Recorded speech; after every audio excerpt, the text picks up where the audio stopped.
आज मुझे काम से छुट्टी है क्योंकि आज इतवार है और इतवार को मुझे छुट्टी होती है। और यकीन करें पूरा हफ्ता इस दिन का इंतज़ार होता है और ये दिन आता है और इस तरह कामों में गुजर जाता है ना कि पता ही नहीं चलता किस तरह दिन ख़त्म हो गया है। तो खैर अभी सुबह सुबह उठ के नाश्ता वगैरह किया और नाश्ते की वीडियो मैं नहीं बना सकी क्योंकि गैस नहीं थी और बहुत मुश्किलों से चाय बनाई है। बड़ा ही वक्त आता क्या भाई, बड़ा ही वक्त आता क्या, इतनी मुश्किल से चाय बनी है। लकड़ियाँ जला जला के मैंने चाय बनाई है। उसके बाद फिर मैंने कहा चलो अब रूम वगैरह साफ़ करते हैं। और फिर ना मुझे छुट्टी वाले दिन बहुत ज़्यादा काम होते हैं, घर के भी और घर के अलावा बाहर के भी होते हैं। तो बस यही होता है कि जल्दी से हो जाए। आधा दिन तो सोने में गुजर जाता है। 11-12 बजे तो जो सा ना नाश्ते हो रहे होते हैं। उसके बाद फिर पीछे दिन ही क्या बचता है, थोड़ा सा दिन होता है। सर्दियों के दिन तो है भी बहुत छोटे और उस दिन में फिर सारे काम करने होते हैं। और मैं आपको एक बात बताऊँ, ये प्राइवेट जो इदारे होते हैं ना, जो भी है प्राइवेट स्कूल है या फिर जो सा ना प्राइवेट हॉस्पिटल्स हैं, जो भी प्राइवेट इदारे हैं, इनका बस नहीं चलता कि इतवार वाले दिन भी अपने वर्कर्स को छुट्टी ना दें। उनको ये होता है इतवार इतनी जल्दी आ गया, और हम गरीबों से कोई पूछे कि इतवार कितनी देर से आता है। और बस इसी तरह से सारे दिन के काम करने होते हैं। सबसे पहले मैंने कहा ये कुछ धुले हुए कपड़े थे तो वो मम्मी ने समेट दिए थे। ये मेरे बेटे का एक कोट था, मैंने कहा भाई आज पहन लो, पहन नहीं रहा था। मैंने कहा चलो मैं तय करके रख देती हूँ, फिर आप पहन लेना। और जो मेरे चैनल पे न्यू सब्सक्राइबर्स हैं या न्यू व्यूवर्स हैं, मैं उनको बताती हूँ कि मैं और मेरा बेटा जो उनसे है ना, हम अपनी अम्मी के पास रहते हैं। और बस हमारी ये छोटी सी दुनिया है, छोटा सा घर है, मैं, मेरा बेटा और मेरी अम्मी।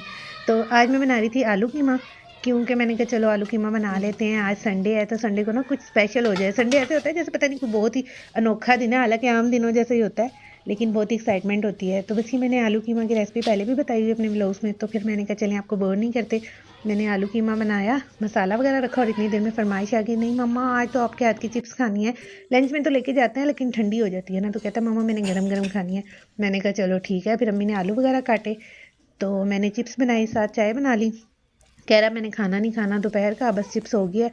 क्योंकि नाश्ता इतना लेट किया होता है, फिर सालन बना के रख देते हैं ना, क्योंकि अम्मी ने तो खाना होता है, अम्मी को फिर भूख लग जाती है ना।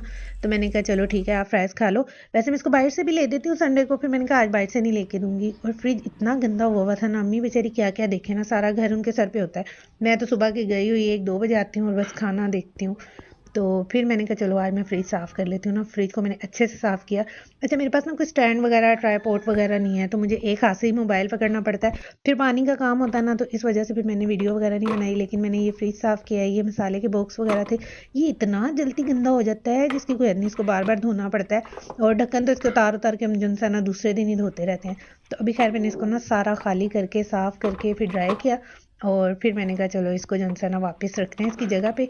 इतना खलारा हो जाता है, एक भी चीज़ ला दो ना तो इतना खिलारा लगने लग पड़ता है। तो बस ये मैंने कहा थोड़े से घर के काम हो गए हैं। अभी अम्मी कहती थी कि बिस्तरों वगैरह के कवर वगैरह धोते हैं रमज़ान से पहले पहले ना। मैंने कहा अम्मी छोड़े नहीं हिम्मत, आज अगले इतवार को देखेंगे। और एक इतवार के ही तो इतने ज़्यादा काम हो जाते हैं। वैसे तो मोटी मोटी सफाई होती है और मोटे मोटे काम होते हैं, क्योंकि जानना होता है ना, फिर वापस भी आओ तो इतनी थकन हो जाती है। इसको भी मैंने ज़रा सा हाथ मार दिया था कपड़ा गीला करके, मैंने कहा बार बार से साफ़ कर देती हूँ, अंदर से भी हिम्मत नहीं। और वैसे भी ना ईद के करीब तो सारी क्लीनिंग होनी होती है ना। अम्मी का दिल कर रहा है पेंट करवा लूँ, मैंने कहा नहीं अम्मी पेंट भी नहीं करवानी, बहुत खिलारा हो जाता है, फिर थक जाता है बंदा। बस अब बाहर के काम करने थे। अच्छा मेरे बेटे के छोटे मोटे जितने भी स्कूल वगैरह के काम होते हैं ना, चीज़ें लेनी हैं और रजिस्टर वगैरह शीटें वगैरह जो कुछ लेना है, ये भी मेरी कोशिश होती है कि मैं संडे को सारी चीज़ें ला के रख दूँ।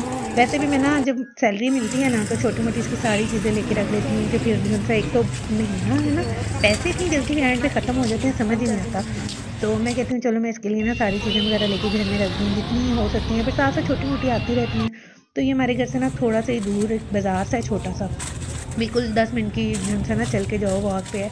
और फिर मैंने कहा चलो आओ वहाँ से चीज़ें ले आते हैं। अभी सैलरी भी ताज़ी ताज़ी मिली हुई है ना, तो मैं भी खुले हाथ से खर्च कर रही हूँ। फिर जब महीना एंड हो जाता है ना, यकीन करो फिर बड़ा हाथ तंग हो जाता है। बड़ी मुश्किलों से खींच खींच के महीना पूरा होता है। और फिर आजकल के दौर में 15-20 हज़ार सैलरी से क्या बनेगा, जब महीने ही नहीं पूरी होती दवाइयाँ पूरी कर लो, फीसें फीसें जो इतनी ज़्यादा है, फिर रिक्शे का रेंट, फिर ये सारा कुछ करते करते पता ही नहीं चलता, महीना ख़त्म नहीं होता और पैसे ख़त्म हो जाते हैं।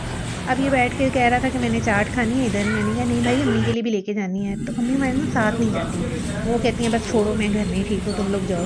फिर हमें ये होता है हम बाहर बैठ के अकेले खा नहीं सकते, हम कहते हैं अम्मी के साथ खाने में मज़ा आता है, फिर हम लोग पैक करवा लेते हैं। अगर इसने प्राइस वगैरह लेनी हो तो बैठ के खा लेता है, वरना चाट वगैरह लेना तो या समोसे तो फिर घर जाके मम्मी के साथ ही खाते हैं।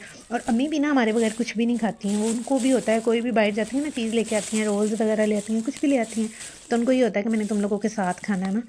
तो मैंने कहा चलो ठीक है अम्मी के लिए ना ले जाते हैं। और ये स्ट्रॉबेरी भी आ गई हैं, और स्ट्रॉबेरी इतनी महंगी है, ₹200 की सिर्फ वो एक पाव दे रहे हैं, इतनी महंगी हुई हैं। और जो नया फ्रूट आता है ना, मेरे बेटे को तो शौक होता है, जो भी नई चीज़ आई है बस मैंने लेनी है, ये खा लूँ, पता नहीं ये ना खाएंगे तो हमारे साथ क्या हो जाएगा। लेकिन जैसे ही वो चीज़ें थोड़ी सस्ती हो जाती हैं, चल जाती हैं, पूरे बाजार में आ जाती हैं, तब ये लड़का मुंह को भी नहीं लगाता। मैं ला के रखती हूँ तो ख़राब होती रहती हैं। अभी स्ट्रॉबेरी आई हुई थी तो मुझे कह रहा था कि मुझे लेके दें, और मैं अपने हिसाब किताब कर रही थी। मैंने कहा कितने पैसे रह गए हैं ना, ₹1-1 का हिसाब करना पड़ता है। भाई इतनी मुश्किल है महंगाई में ज़िंदगी गुजारना। और जो बंदा घर का खर्चा चला रहा होता है ना, उसी को पता होता है कि कैसे मैनेज करता है ना, बहुत मुश्किल हो जाता है। तो बस ये अम्मी को भी दे रहा था। हमें यही होता है कि हम एक दूसरे के साथ, 3 तो हम बंदे हैं, और जो भी चीज़ खाते हैं ना हम एक दूसरे के साथ शेयर करके खाते हैं, अकेले खाने की आदत ही नहीं है ना। तो अभी मैं एक उठाई है मैंने, तो मेरा बेटा कह रहा नहीं नहीं पहले अम्मी को दे गए थे, मैं मुझे याद ना ना रहे। तो इसको ये होता है पहले अम्मी को दे गए थे। मैंने कहा ठीक है जाओ अम्मी को दे के आओ ना। तो फिर मम्मी को दे के और बस खा रहा था, और कह रहा था पता ही नहीं चला इतनी जल्दी स्ट्रॉबेरी खत्म हो गई है। तो मैंने कहा भाई अभी महंगी है, थोड़ी सस्ती होने दो, फिर तुमने खानी ही नहीं है। और ये हमारे फेवरेट दही भल्ले बहुत ही मज़े के होते हैं। घर में जैसे भी बना लो या किसी भी शॉप से ले आओ ना, इसने वहाँ के दही भल्ले ज़रूर खाने होते हैं। तो फिर बस मैं दही भल्ले भी ले थी, मैंने कहा चलो ठीक है ये भी खा लो। और बस इसी तरह हमारा इतवार गुजर गया, कामों में ज़िंदगी रही। तो फिर मिलेंगे, अल्लाह हाफिज़।